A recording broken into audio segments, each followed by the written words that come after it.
Amanya gange oba erinnya lyange nze Ssegiba Patrick Muyingo, ndi mutuuze wa kyalo kino Kitega. Kitega kisangibwa Mukono Central Division, Mukono Municipality.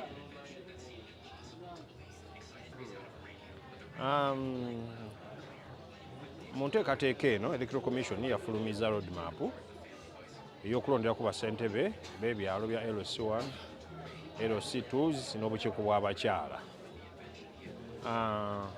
Nina enteekateeka oba mbadde n'ekirowoozo okumala ebbanga ddene okwesimbawo nga kyamaani w'ekyalo kino kwempangaalira. Ensonga no ziyinza okuba ennyingi, ziyinza okuba entono, naye kikulu tuzze. Nze ndi mukulembeze wa ghetto era mbadde mpangalira nnyo mu ghetto n'abaana ba ghetto bagiyita Bengazi. Nenvaawo ne mbeera mukulembeze wa ghetto ku Mukono District, ate era ndi mukulembeze akiikirira aba ghetto ku lukiiko lwa Mukono Development Forum olwa MDF wansi wa Greater Kampala Metropolitan.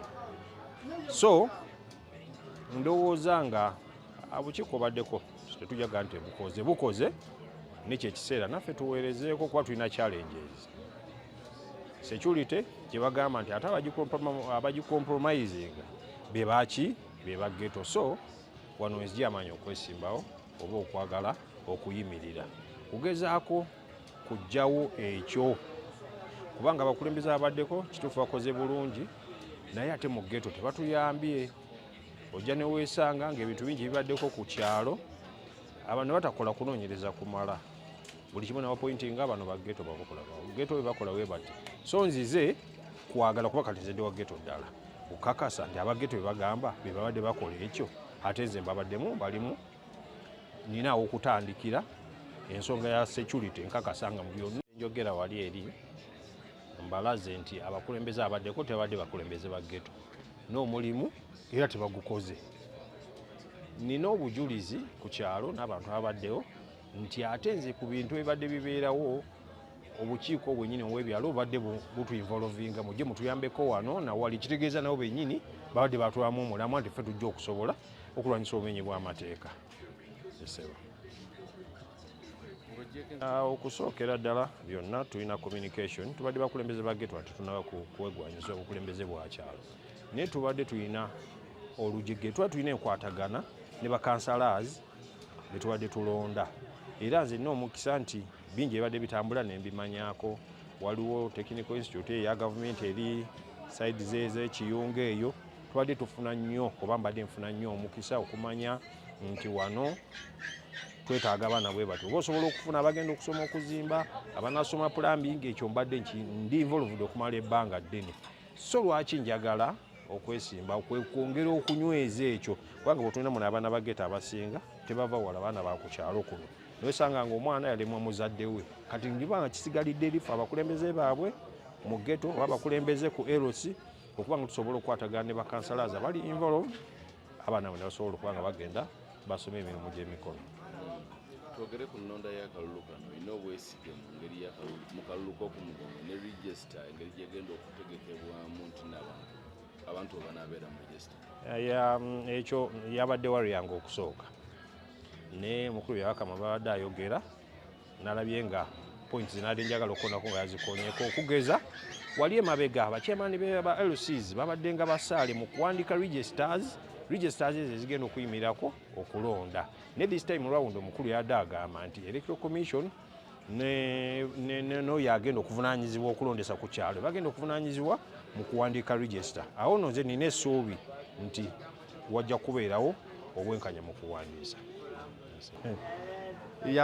Program yadde etambula kunabaddeko ku TV program ng'etambula omukulu ng'agezaako okunnyonnyola biki road map nga bw'enaabeera ne wansi wabadde nga wayitawo omuwendo gwa billions 50 era waliwo omunamawulire yabadde abuuza nti n'akalu kakusimba mugongo billions 5 n'ebyalo ebiri mu 7,000 sente zonna zigenda kukola kikyamazima nange nekinadde nkirowooza sente ezo nga ndaba nyingi billions 5 compared ku byalo neki exercise wegenda okufaana ndi kawulu kakusimba mugongo ndaba nga sente zabadde nyingi naye tunakola ki abakulu bebasinga okuma kunga abantu b'Ekitega basebo ne banyabo abatuuze okusooka kino nkita kyalo ffe tugita Bengazi City nkunga abakulembeze bange bonna benkulembera nabo ekitundu kino bamembers baffe bonna guno gwekka gwe mukisa gwe tuyina ffe nga abageto okulaba nga tusobola okubaako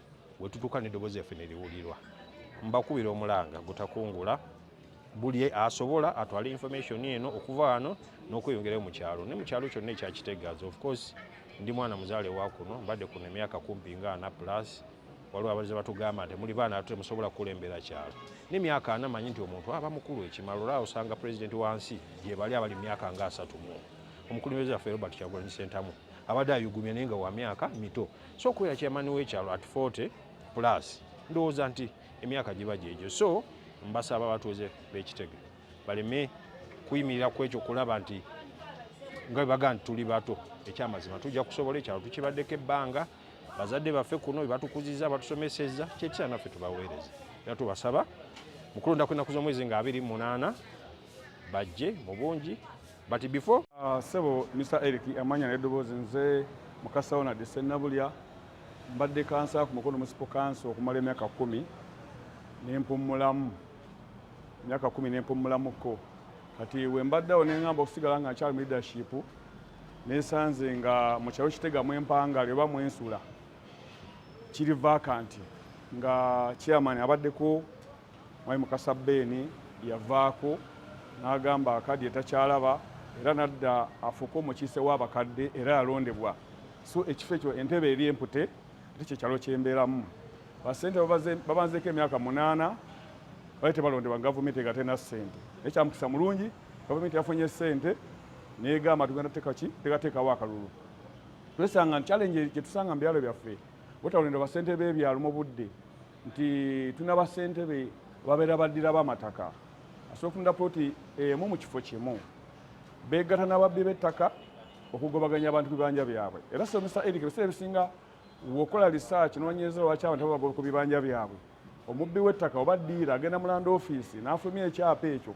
n'addukira wa chairman w'ekyalo mu ddiiro lye ne bateesaganya watya wamulimbiralimbira abantu okumugoberera nti nannyitaka ku ttaka eri so ebiseera ebisinga wena kwekanga chairman bamusuubiza bamuwadde yika ya ttaka oba ssente so ng'atukubamu olukiiko ngaffe abatuuze ng'atugamba landlord y'ono kati nze mu Kitege wange tulina abalandlord nga bana ku ttaka limu naye nga ssente be yagenda batambuza kuva ku chairman Benge yagenda yaleka atulaze mulala ye yaleka atulaze babiri nono mwami Ben aliko yakalaga basatu so kati embeera eyo nkyebaza gavumenti nti ekoze omukisa omulungi naleeta okulonda akalu kano nti chairman wokola obubi emyaka 5 ovaako baffe tuba tukulinza emyaka 5 okuggyeko naye kati gavumenti ebakandirizawo nga bana emyaka 8 tuba n'obulumi wansi eyo ekyokulina experience mu gavumenti oba mu leadership kati zino zituta administrative units nyangu nnyo kubanga wedde mbisomi ate gavumenti ekozeko induction emyaka 10 ng'ensomesa ku gavumenti so kimu kimanyi kati okulembera obukulembeza ekyalo kyangu bizibu ekyalo mbimanyi obuyonjo okulwanyisa obubi mu kyalo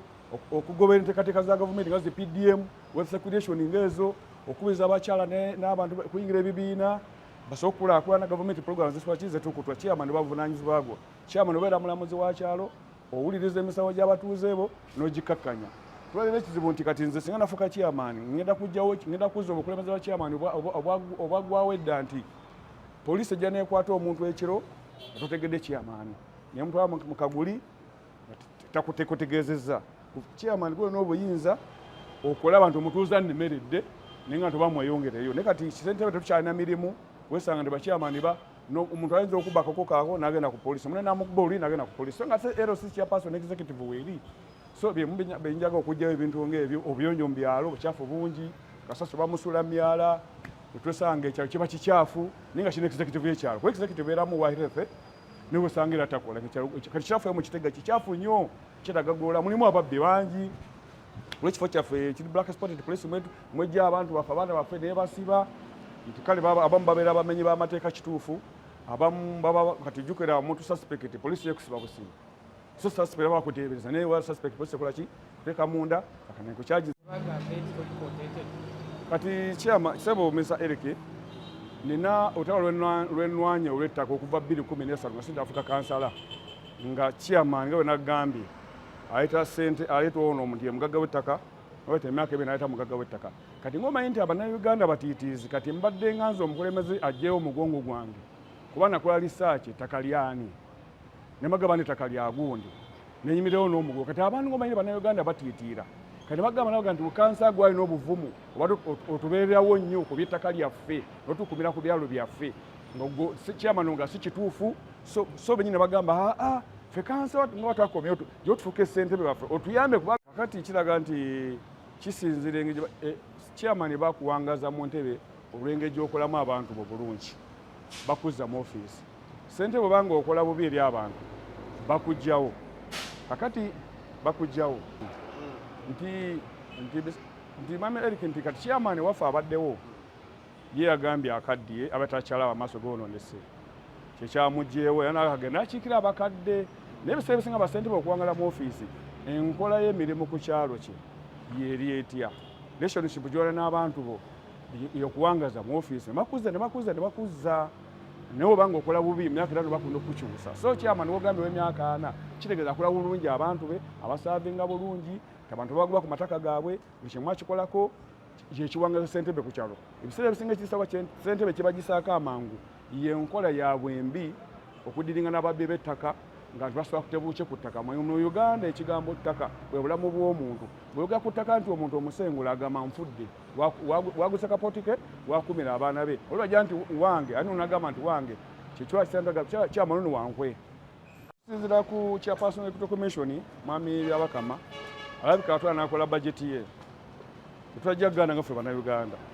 Nali submittingayo Minister of Health okuva mu Parliament okuva mu executive ye n'agamba gye ngenda okukozesa oba oli awo ngerimu nakola road map ye nga ye n'agamba okusinga road map eno gye nina ejja kunjako ssente zo. Bana ndenda mpapula z'amawulire ng'aga abakozi mitwalo 14,225 baagala okuba nga bakolera ki asooka abasomese ate bakume wansi ku byalo ate nabo basomese bagenda okulondesa ku byalo. Nabagamba ssente zezimu ne sindaga nti kugamba tulaba njingi neffe okusinza ku budget nga ekyapasoni aba atemyetemye ekyo sikinakoseya amaanyi naye kiraga nti kale ssente nyingi naye okusinza nga yeaga nti embaga egenda kulya zino tujja mu mwaka gye munnange tetujja kugana gugwe kubanga ye gwe yagambye gwakola ki era kyovala kituddenye ebbanga okuteekawo okulonda kuno nti Minister of Finance abadde nga tezirina ngirabanga ennyingi naye kati kisinzira gavumenti ya Uganda nti tekyawanya value ssente oba bakulu ba gavumenti kwotula bilioni 5.6 nga tugenda kubirira mu mugongo kulwa enganzi zo nyingi naye okusinza muri chairman wa budget years sijja kigamba nti oba nene oba ntono yagambye omugimpa nze nga teekateeka akalulu era kaludde ebbanga ddene baali bakalangidde mwezi gwa kusatu tewaliwo ssente we bazifunye Parliament eza approvinga Minister of Finance nezimukwata yakaluka tugende mukama wange sebo. Omanyi ebiseera ebisinga obungi nga ffe ba chairperson kisinzira nkolayo olino gamba mpomodde oba abonyina bagamba nedda chairman tukola ki naye kyandibwe kino omuvaako emyaka obanga 5 oba myaka 10 sina constitution gye twateramuko eri enkadde nti emyaka 10 n'okola ki kuba abazungu bayita ekintu ekyo nti omuntu abeera mu ofiisi emyaka 10 kimala nti wanaasingawo atajja kuba dangerous eri abantu nekyo sijja kusaba myaka semeye obulamu bwange gye buyimidde mu maaso kuba nteekateeka Katonda ayinza okugamba kino Mukama yalina obulamu bwange yawina mu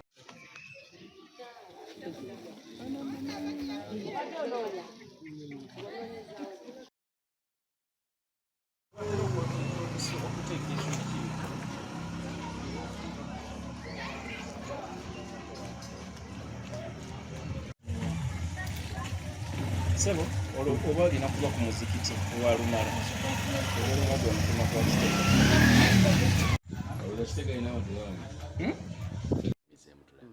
Erinnya Tefero Kumaani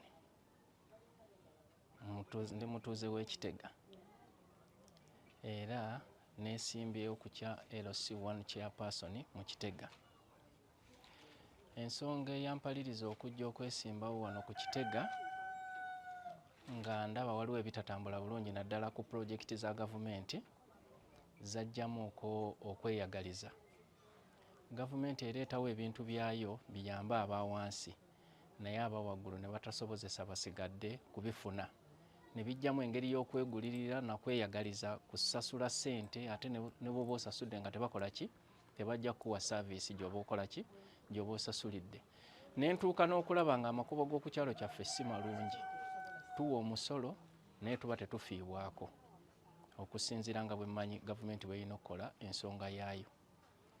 Kati bye bimu ku byampaliriza okujja mbeeko at least ng'abantu ba wansi bano balowooza nti tebalina makulu mbe nga nfuuka eddoboozi lyabwe okuba nga aba wansi nabo bawulirwa nga bayita mu nze.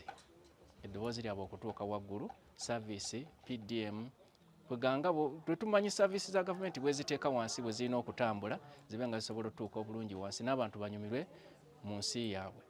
Nze najjira ku kkaadi ya NRM era ntambulira ku constitution ya NRM nga bwekola ki bwegamba. Siyinza kugivaako nja gigoberera okuva lwe twagitandikawo nange lwe nagijoyininga paka n'okutuuka olwaleero. Era nsaba bannange betwesimbyewo nabo ennamba nnene naye tugezezzaako okwenoonya tunoonyeemu engeri gye tukendeezaamu ku nnamba engeri gye twetaaga busobozi naye abasinga ebyokuteesa tebakola ki tebabyagala. Kati nange nalaba nga ekyokola sikirina naye nga ntya nze kanveeyo ku lw'ekibiina nwane entalo z'ekibiina abaliwo we ziba zaabalema nange at least mbe nga nwanako ekitono kye nnaaba nsobodde okukola ki okulwana. Nze mbadde natandikawo n'ekibiina ku gurawundi ya mu Kitega wano era nga kigezaako okuyamba abantu abali ku level ya wansi. Mu Kitega musingamu bapangisa ba landlords batono naye mulimuko abakyala abaami baabwe baabaleka.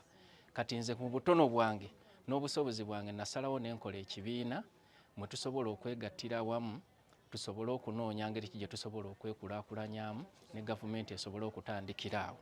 Ekyalema abasigadde nze mbe nga nsobola okukikola ki okigatta ku gavumenti emanye nti mu Kitega mulimu abakyala abatali mu bulungi. Industrial hub gye baleeta muno mu mukono eri Kayunga wala.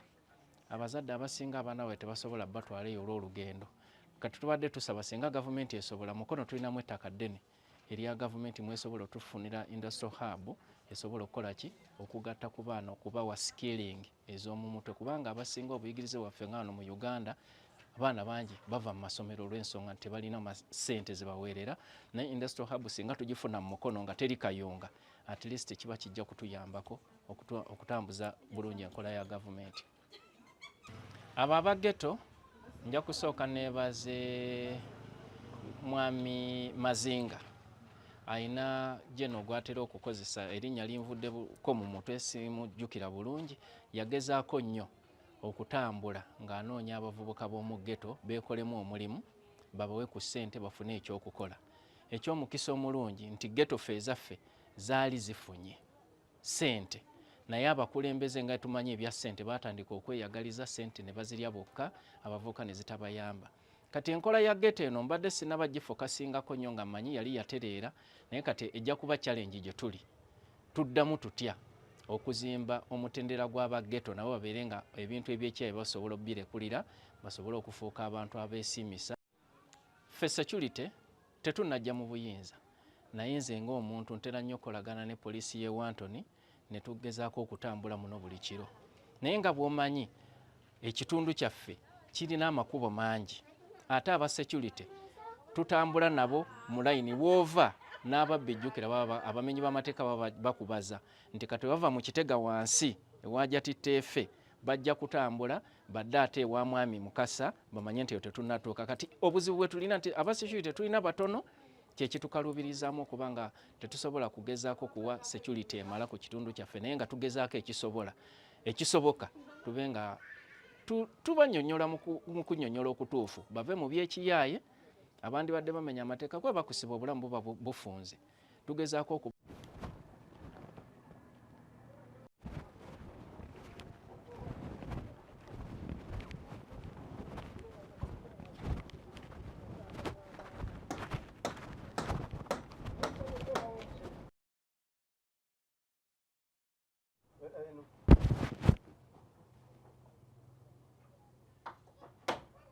eno wansi nga nsiigasiiga bino ebitono ate nga wendabirira abaana bange okukola obulungi.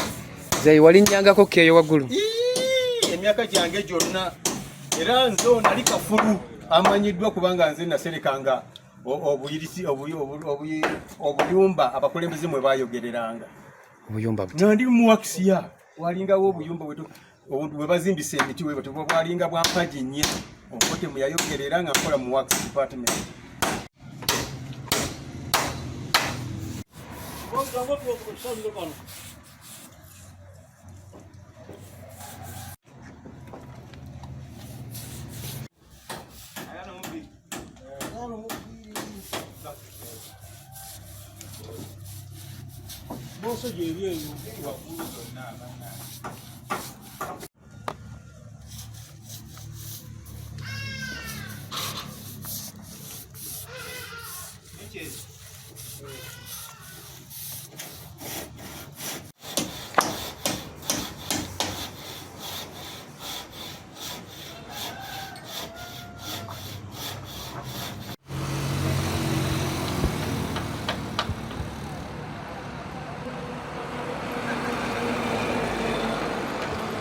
Erinnya lyange nze Byekwaso Rodoviko, ndi musajja mukatwiki Lukenku neddira nkima kaada, eryo linnya lya byabufuzi Ssaalongo.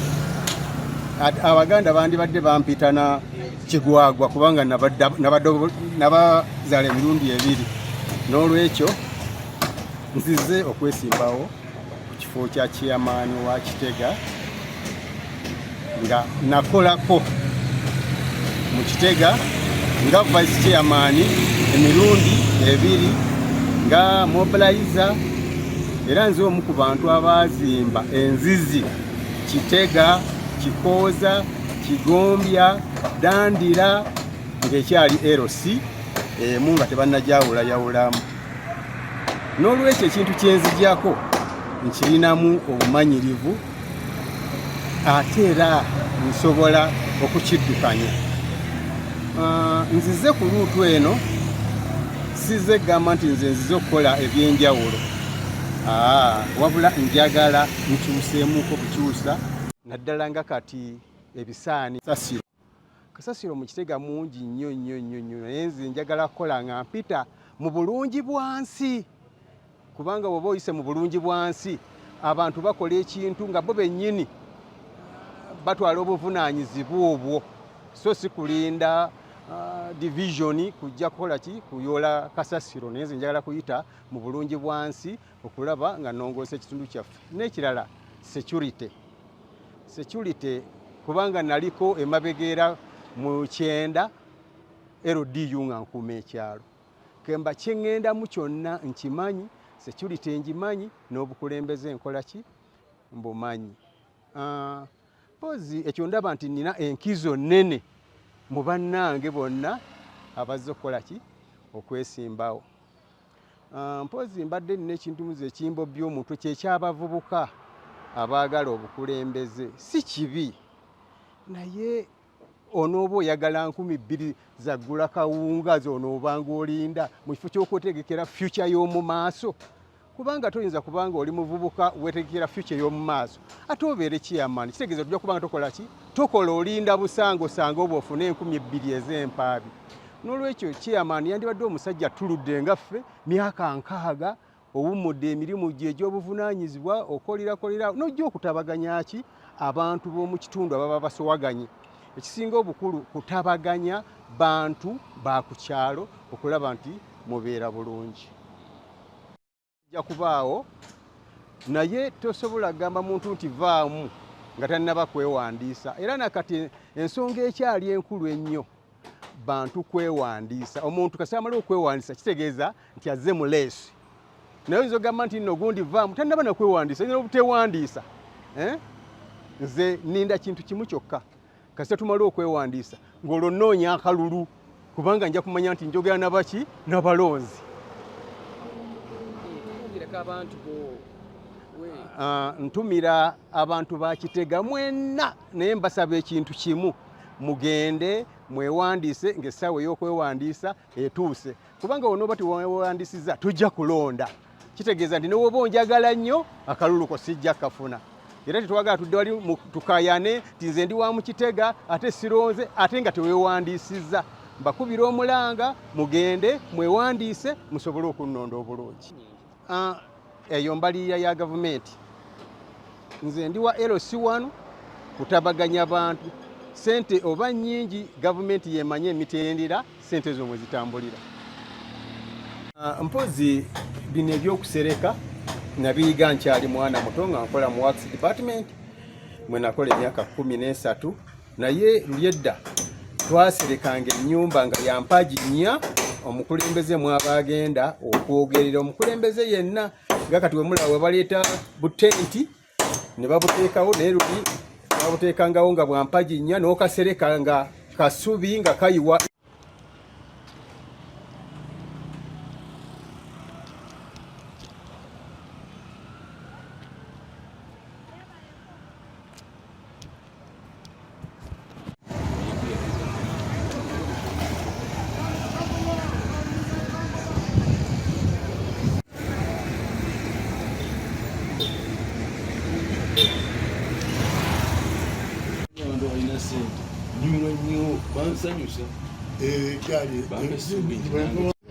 Nibera mu kibumba n'envuga mu n'enzikirira ninde bakamu n'imvula n'ekubawo tena mu eri lwaki okomyewo ku mulundi guno era erinnya Sir Steven Musisi nga ndi mutuuze wa Kitega wano mala emyaka mingi bamuba 84 kale ndi mukadde waawo ekimu ku byo ebindeese okwesimbawo ku kyalo kuno ekisookera ddala nkimanyi nnyo kimanyi akavuvu n'akagga abatuuze mbategeera buki bulungi ensalo zaffe ez'ekyalo kino nzimanyi bulungi n'olwekyo ne njagala okujja okwesimbawo ng'ensonga esookera ddala kwe kunyweza ekyalo kyaffe n'obutebenkevu ekyo nkirwanyisa nnyo obutebenkevu bwe butabaawo mu kitundu temusobola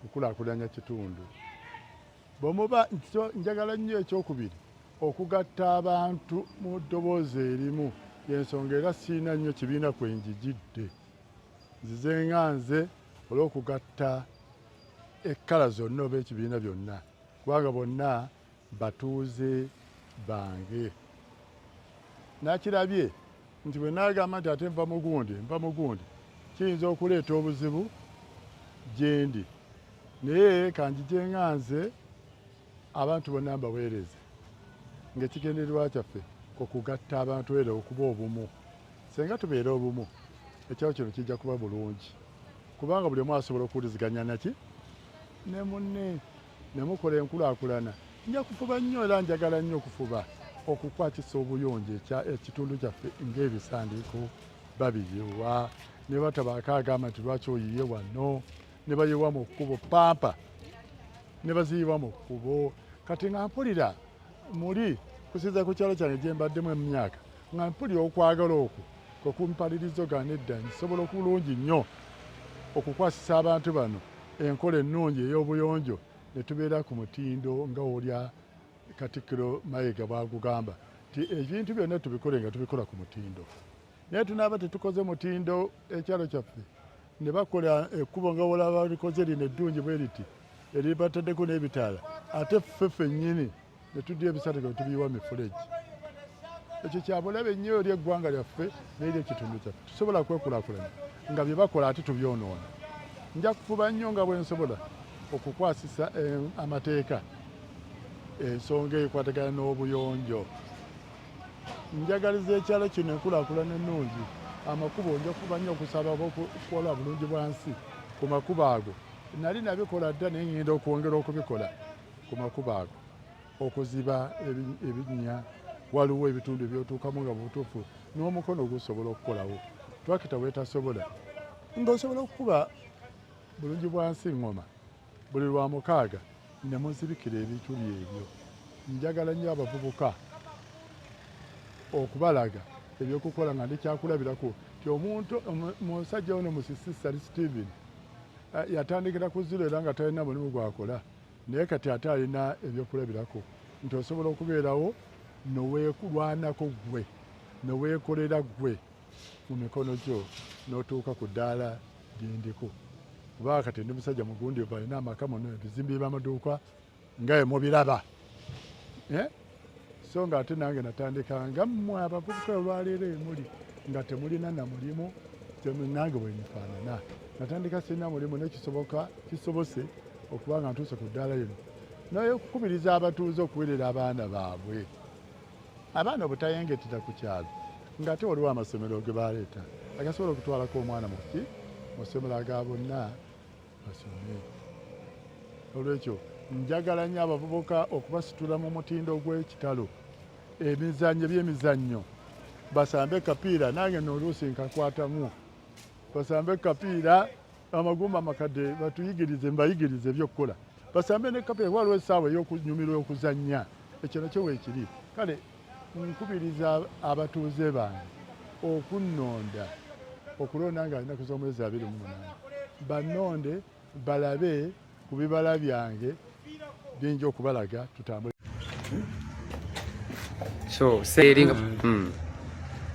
Sizze kunoonya mulimu kubanga Mukama abadde mwebase nti abadde alina wantuusizza naye ate waliwo ennyonta eyagala okuyigiriza abantu bino ebyokulabirako nti naawe omuntu osobola okuva gy'ovudde nga toli wa kitalo tolina ofiisi n'owerwanako n'otuuka ku bino ekkaadi zino zolaba nvuga eno yange eri y'amaanyi wasimba wali bwalaba nensimba wano wendaba wano wembeera ebiseera ebisinga kale twebaze bwebeza Katonda Mukama mulungi kiseera kyonna kubanga atukoledde ebyamaki ebyamagero. Ensonga lwaki njagala n'ekyalo kino nkikulembereko nkole ebyo byendaba nti mbisobodde obikola nga ndi bw'omu mbigatteko abantu abatuuze tukole ekyalo kino tutambule mu linnya erya Yesu. Amiina.